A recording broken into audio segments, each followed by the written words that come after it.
గర్భవతి అయిన మీనా కడుపు పోగొట్టాలని చూసిన రోహిణి ప్రభావతి చెంపలు పగలగొట్టిన సుశీలమ్మ.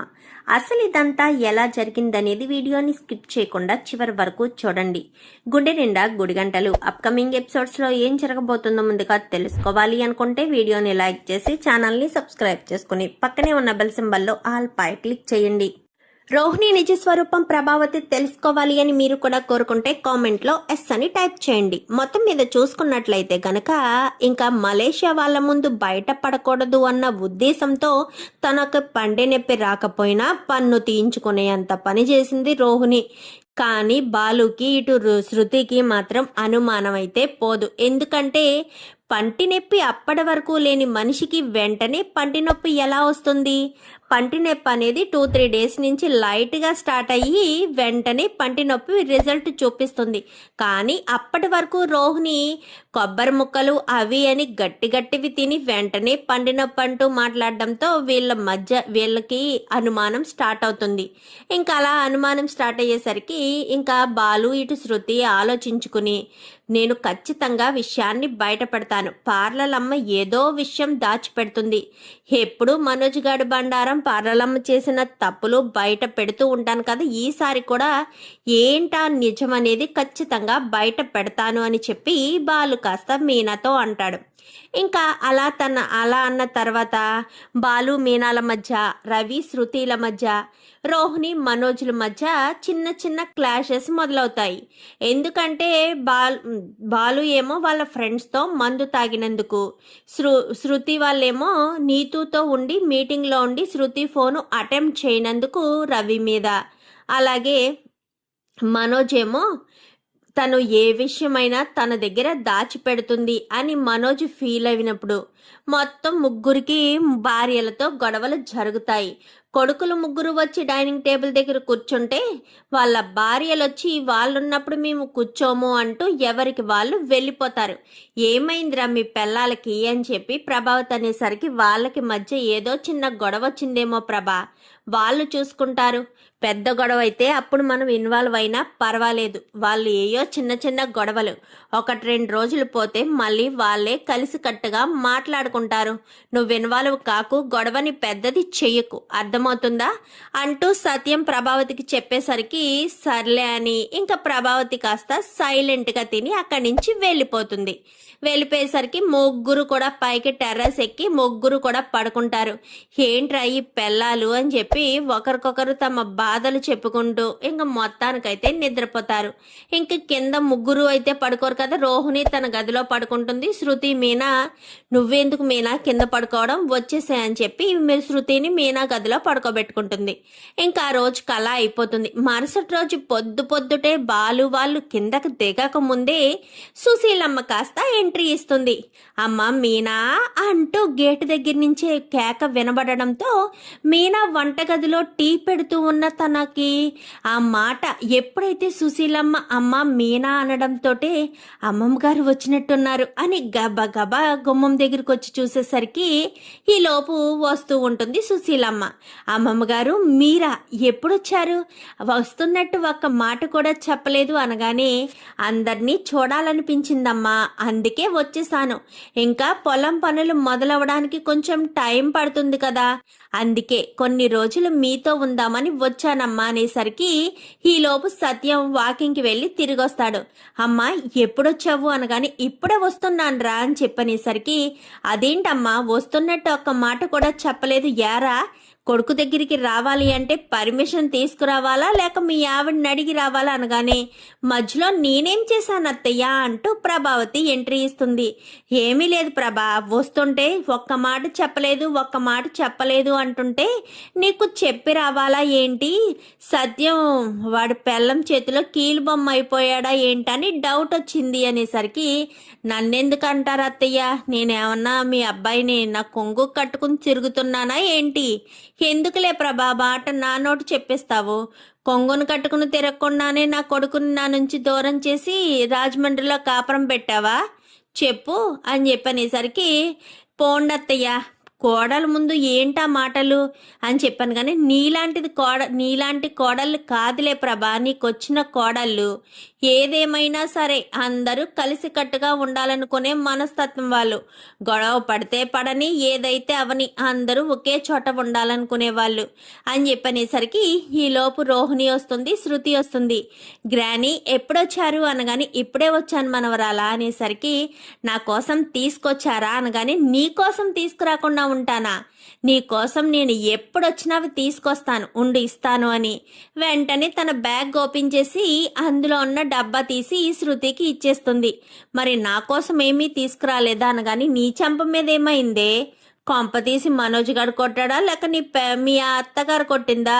మనోజ్ గారికైతే అంత సీన్ లేదు, కానీ కొడితే గిడితే మీ అత్తగారే కొట్టాలి. అదేమీ లేదా అమ్మమ్మ గారు, తను పన్ను పీకించుకుంది, అందుకే పెయిన్గా ఉన్నట్టుంది అంతే. మీరు కూర్చోండి, నేను వెళ్ళి టీ పెట్టుకొస్తాను. ఆల్రెడీ టీ పెట్టాను అని గబగబా మీనా వెళ్తుంది. మీనా వెళ్ళేసరికి రోహిణి కూడా ఒక డబ్బా తీసిస్తుంది. అంటే వీళ్ళకి ఎవరికి వాళ్ళకి ఇచ్చేస్తే గదుల్లో పెట్టుకుని తింటారు కదా, మళ్ళీ ఒకరు అంటూ ఎక్కువ తిన్నారు తక్కువ తిన్నారు అనే ఇబ్బంది లేకుండా ముగ్గురు మనవలకి అలాగే ప్రభావతికి ఎవరికి వాళ్ళకి 4 డబ్బాల్లో పెట్టి తీసుకొచ్చేస్తుంది ఎప్పుడు కూడా.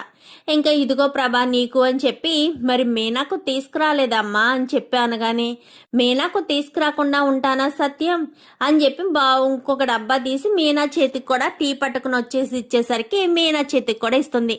నాకెందుకులేండి అమ్మమ్మ గారు అనగానే, చూడు మీనా, ఎవరికైనా అంతే, ప్రభాకి తీసుకొచ్చాను, శృతికి తీసుకొచ్చాను, రోహిణికి, ఇది మీకు, మీ ఇద్దరు తినండి, ఎవరి భర్తలతో వాళ్ళు కలిసి తినండి, అందరూ ఒక చోటే కదా ఉంటారు అని చెప్పాను. కానీ సరే అమ్మా, ముందు నువ్వు టీ తాగు. ఏంటల్లా మీరే ఉన్నారు, మగపిల్లలేరి అనగానే వాళ్ళ ముగ్గురు పైన పడుకున్నారనేసరికి పైన పడుకున్నారా, ఏ చల్లగా ఉంటుందానా? అవునమ్మా చల్లగా ఉంటుందని ముగ్గురు పైన పడుకున్నారు. పిలవనా అని చెప్పాను. కానీ వస్తారులే, సర్లే కూర్చో అమ్మ మీనా అని చెప్పి ఇంకా మాట్లాడుతూ ఉండగానే ఈ లోపు ముగ్గురు త్రిమూర్తుల్లా ముగ్గురు లేచి కిందకి వస్తారు. కిందకి వచ్చేసరికి మీనా టీ ఇవ్వు అనేసరికి ముగ్గురు కూర్చుంటారు.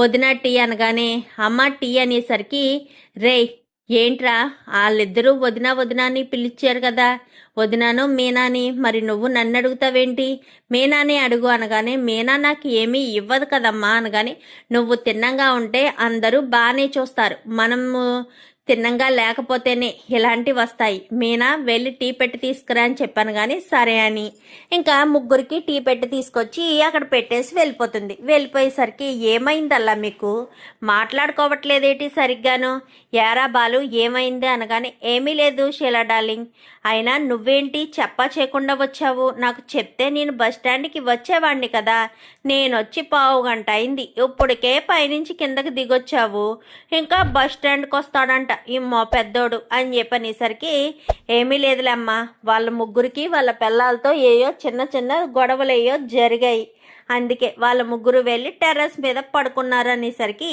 మొగుడు పెళ్ళాలన్న తర్వాత చిన్న గొడవలు కామను, అలా గొడవలు లేకపోతే బయట వాళ్ళ దిష్టి తగులుతుంది, ఏం కాదులే 1-2 రోజులు ఉంటే తర్వాత పిల్లల విలువ తెలుస్తుంది బడుద్దాయిలకి అని చెప్పి ఇంకా సుశీలమ్మ అంటుంది. ఇంకెలా ఉండగా సరే అని ఎవరికి వాళ్ళు రెడీ అయ్యి వచ్చేస్తారు. మీనా అందరికీ కూడా చక్కగా దోశలేసి పెట్టేసరికి అందరు కూడా చక్కగా తింటారు.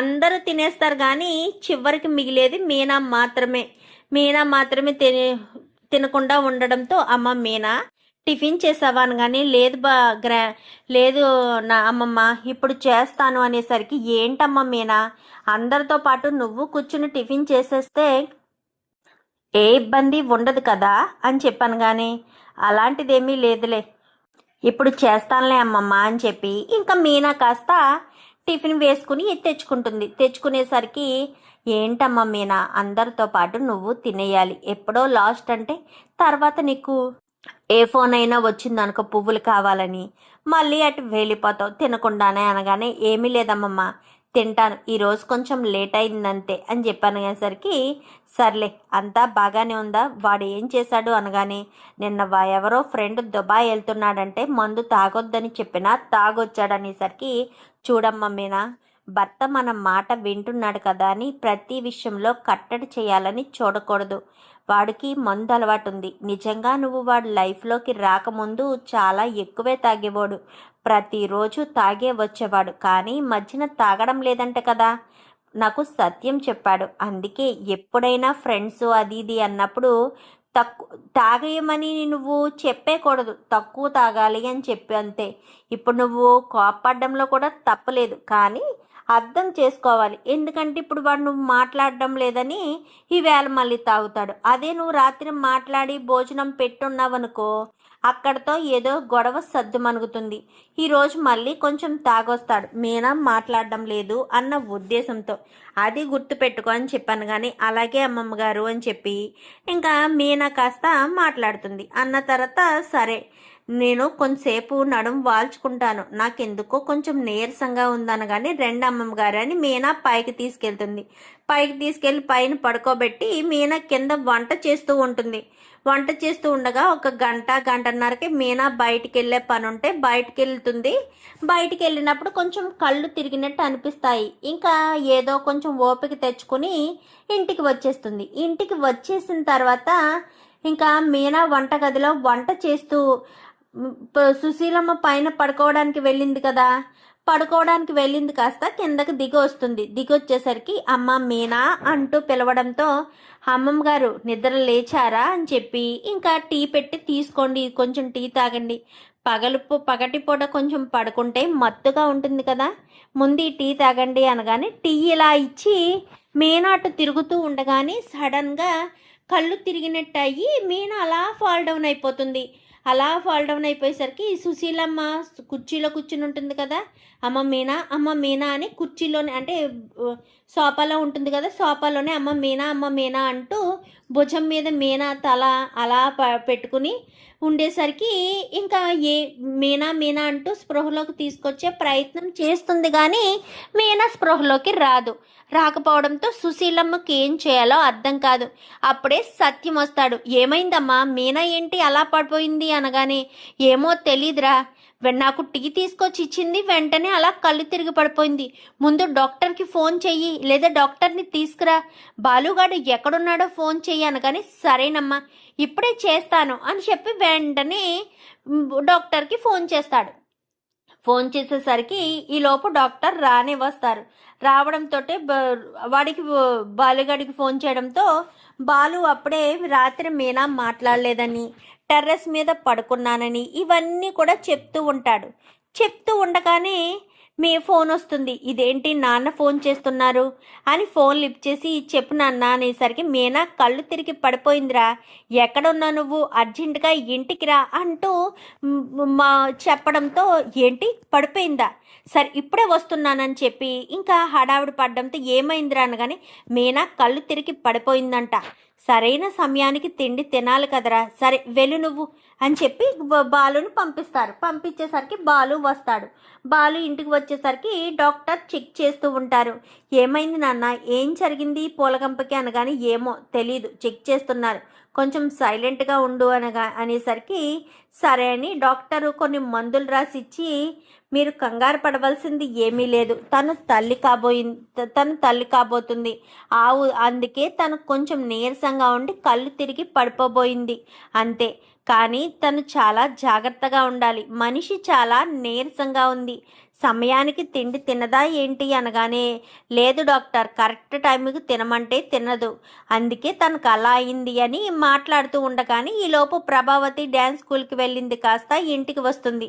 ఇంటికి వచ్చేసరికి ఏమైంది, ఏంటిది ఎలా పడుకుంది అనగానే నీకేమన్నా కళ్ళు కనిపించట్లేదేంటి ప్రభా, తను పడుకుందా పడిపోయినట్టు ఉందా, పైగా డాక్టర్ చెక్ చేస్తున్నారు కదా, అప్పుడు మీనా పడుకున్నట్టా పడిపోయినట్టా, ఏం మాట్లాడతావో ఏదైనా అర్థం ఉండాలి, మాట్లాడినప్పుడు కొంచెం సైలెంట్గా ఉండు అని చెప్పనేసరికి ఇంకా కొంచెం సైలెంట్ అవుతుంది ప్రభావతి.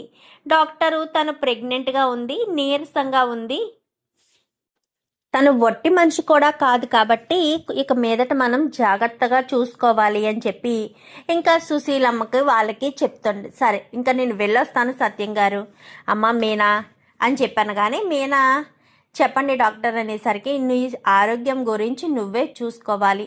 ఈ ఉరుకులు పరుగుల గురించి తెలిసిందే కదా, ఎవరి పనులు వాళ్ళకి ఉంటాయి. కరెక్ట్ సమయానికి తిని జాగ్రత్తగా మెడిసిన్ వాడాలి అని వెంటనే మెడిసిన్ రాసి బాలు చేతికి ఇస్తుంది. సరే సత్యం గారు, ఇంకా నేను వెళ్ళొస్తాను అని చెప్పి వెళ్ళిపోతుంది. ప్రభావతి మొహం లేవదు.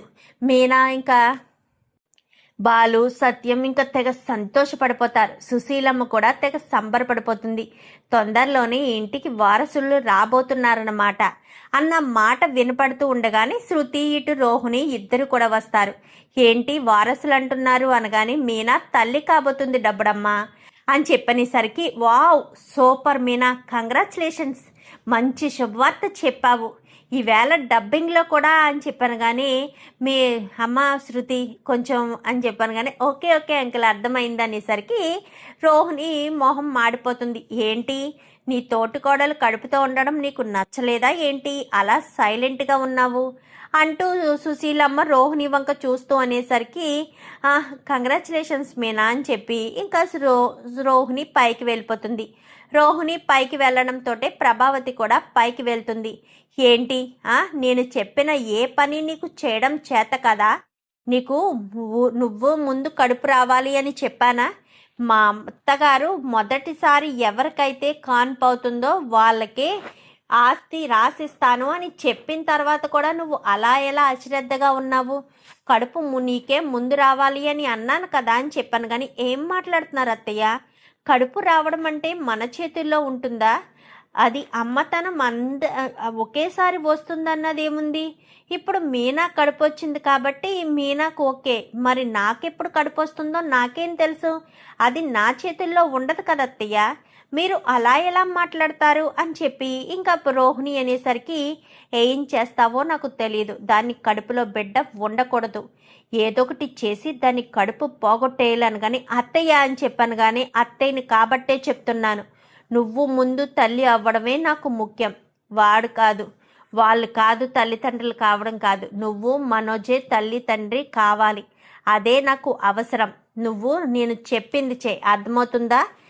సాయంత్రానికల్లా నాకు ఆ ట్యాబ్లెట్లు కావాలి అనేసరికి సరే అని చెప్పి ఇంకా వీళ్ళిద్దరూ ఇలా మాట్లాడుకోవడం సుశీలమ్మ కాస్త వినేస్తుంది.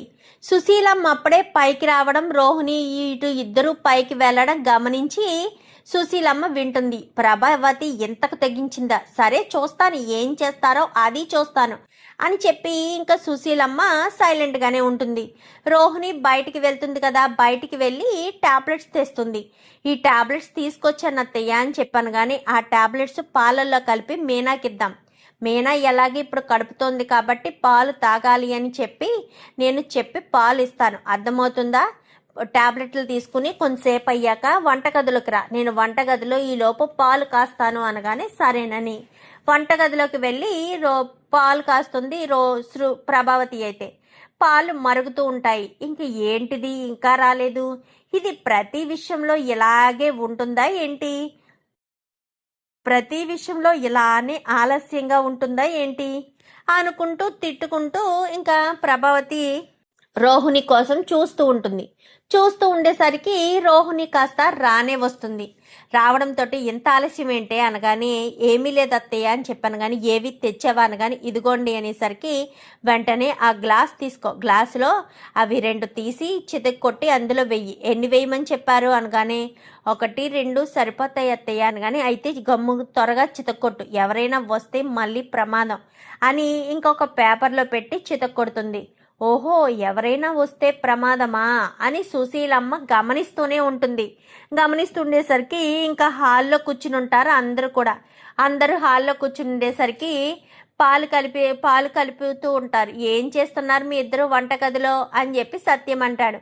మీనా కడుపుతో ఉంది కదండి, అందుకు మీనా కోసం పాలు కలుపుతున్నాను. ఏంటి నువ్వా అని చెప్పాను. కానీ నేను కలపకూడదా ఏంటి, మీనా కోసం నేను ఎప్పుడు ఏ పని చేయలేదన్నట్టే మాట్లాడుతున్నారు.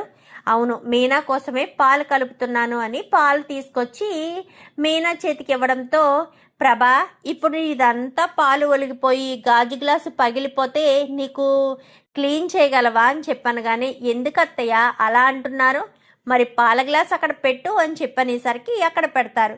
పెట్టడంతో ప్రభావతి చంప రోహిణి చంప పగలగొడుతుంది ఈ సుశీలమ్మ. వీళ్ళు ఇంత ప్రేమగా పాలెందుకు తీసుకొచ్చారో చెప్పనా సత్యం? ఈ పాలల్లో మీనా కడుపులో ఉన్న బిడ్డ కడుపులోనే ప్రాణాలు పోగొట్టుకోవాలి అన్న ఉద్దేశంతో తీసుకొచ్చారు. ఎందుకంటే ఎత్తా కోడలిద్దరికీ నా ఆస్తి మీద కన్నుంది. తనని ముందు తల్లి కావాలి అని చెప్పింది. రోహిణి కాకపోవడంతో మీనా తల్లయింది కదా, అందుకని మీనా కడుపులో ఉన్న బిడ్డ ప్రాణాలు పోగొట్టాలి అన్న ఉద్దేశంతో టాబ్లెట్లు ఏయో తెమ్మని చెప్పిందంట. టాబ్లెట్స్ ఈ పాలల్లో కలిపారు. పాపం మీనా ఎంతో ప్రేమగా అత్తగారు తీసుకొచ్చిందని పాలు తాగుతుంది. పాలు తాగిన 1 గంట 2 గంటల్లోనే తను నరకం అనుభవించి తన కడుపులో ఉన్న శిశువు చనిపోతుంది. అది వాళ్ళ ప్లాను అని చెప్పనేసరికి ఒక్కసారిగా సత్యం లేచి నిలబడతాడు. ఇంకా శృతి వీళ్ళందరూ వాళ్ళిద్దరిని కూడా రౌండప్ చేస్తారు. రౌండప్ చేసేసరికి అసలు నువ్వు మనిషివేనా ప్రభా? నువ్వు 4 పిల్లల్ని కన్నావు, నీకా మాత్రం ఇంగిత జ్ఞానం లేదా? ఒక తల్లి కడుపులో ఉన్న బిడ్డ ప్రాణాలు తీస్తూ ఉంటే ఆ తల్లికి ఎంత వేదనలా ఉంటుందో ఆలోచించావా? ఆస్తి కావాలా నీకు? ఆస్తి లేకపోతే చచ్చిపోతావా ఏంటి? ఆస్తి అంతస్తు కోసం ఇంటికి వస్తున్న వారసుడిని నువ్వు నాశనం చేయాలనుకుంటావా? నీకు మాత్రం బుద్ధి లేదా రోహిణి? నువ్వు మాత్రం అలా ఎలా చేస్తావు? తను నీ తోటికోడలే కదా. ప్రతి విషయంలో ఇంట్లో అంత పని చేసేది మీనాయే కదా. మీనా గురించి ఆలోచించలేదా? మీనా బాధపడితే చూడాలనుకున్నావా ఏంటి అంటూ మాట్లాడడంతో, లేదు మావయ్య, నేను ఎంతగానో చెప్పి చూశాను, అయినా అత్తయ్య వినిపించుకోకుండా నువ్వు తల్లి కావాలి అంటూ ఈ బిళ్ళలు తీసుకురమ్మని చెప్పింది అనేసరికి ఇంకా సత్యం ప్రభావతి మీద చెయ్యెత్తి, చిచి, నీలాంటి దాన్ని వంక చూడాలన్నా, నీలాంటి దాన్ని ముట్టుకోవాలన్నా అసహ్యం కలుగుతుంది. ఇంకెప్పుడు నాతో మాట్లాడక ప్రభా, నిన్ను చూస్తేనే నాకు విరక్తి కలుగుతుంది అని చెప్పి, చాలా థ్యాంక్స్ అమ్మా, నువ్వే కనుక చూడకపోయి ఉంటే అని చెప్పి మాట్లాడేసరికి, నేను చూడకపోతే ఎవరు చూస్తారా? ఖచ్చితంగా నేను చూడాల్సిందే. వాళ్ళు ఎందుకో గూడుపుటాన్ని చేస్తున్నారు. వాళ్ళ మొహాలు లెక్కలేనప్పుడే నాకు అనుమానం వచ్చింది. ఏంటి వీళ్ళు ఇంత డల్గా ఉన్నారు, ఎందుకు వీళ్ళు ఇంత సైలెంట్గా ఉన్నారు అని నాకు అనుమానం వచ్చే నేను చూశాను అనేసరికి, మంచిదైందమ్మా, లేదంటే ఏదో చాలా ప్రాబ్లం అయ్యుండేది కదా. మీనా కడుపులోని బిడ్డకు ఏదో ఒక ప్రమాదం తలపెట్టడానికి వీళ్ళు ఇలా చేస్తున్నారు అని చెప్పి ఇంకా ప్రభావతి మీద రోహిణి మీద ఒక కన్నేసనరా అని చెప్పి సుశీలమ్మ అనగానే, ఒరే సత్యం, ఎలానే ఉంటే వీళ్ళు ఏదో ఒకటి చేస్తారు. రే బాలు, నువ్వు వస్తేరా, లేకపోతే ఇక్కడే ఉండు. నేను మీనాను మాత్రం తీసుకుని రేపు ఉదయాన్నే ఊరెళ్తాను. మీనాకు డెలివరీ అయ్యేంత వరకు మీనా నా దగ్గరే ఉంటుంది. అర్థమవుతుందా?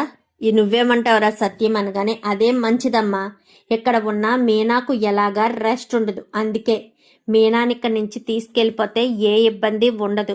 అందుకోసమని నేను చెప్తున్నాను అనేసరికి, మంచిదిరా, అలాగే ఉండాలి, లేదంటే మాత్రం చాలా కష్టం. మీనాకు ఇలాగే ఇబ్బంది కలుగుతూ ఇలానే పనులు చేస్తూ ఉంటే తను చాలా అంటే ఇబ్బంది పడుతూ ఉండాలి. నిజమే నువ్వు చెప్పింది, సరే అని ఇంకా అక్కడి నుంచి కాస్త మరుసటి రోజు ఉదయాన్నే సుశీలమ్మ మీనాను తీసుకుని ఇంకా వాళ్ళ ఊరు వెళ్ళిపోతుంది. బాలు అప్పుడప్పుడు వెళ్ళి చూసి వస్తూ ఉంటాడు. రవి వాళ్ళైనా ఇటు బాలు అయినా సరే మీనా అక్కడ ఉండడమే మంచిది అని, ఇక్కడ ఉండడం వల్ల మీనాకు కష్టము వస్తుంది, అన్ని ఇబ్బందులు పడాల్సిన పరిస్థితి వస్తుంది అన్న ఉద్దేశంతో సుశీలమ్మ ఆలోచన అందరికీ నచ్చుతుంది. ప్రభావతి ఇటు రోహిణికి మాత్రం చాలా చిరాకు అనిపిస్తుంది. పైగా ఇంట్లో చాకరీ అంతా ప్రభావతి మీదే పడిపోతుంది. చూద్దాం మరి రాబోయే ఎపిసోడ్స్లో ఇలాగే జరగాలని మీరు కూడా కోరుకుంటే వీడియో నచ్చితే లైక్ చేసి ఛానల్ని సబ్స్క్రైబ్ చేసుకుని పక్కనే ఉన్న బెల్ సింబల్లో ఆల్ పై క్లిక్ చేయండి. Thank you for watching.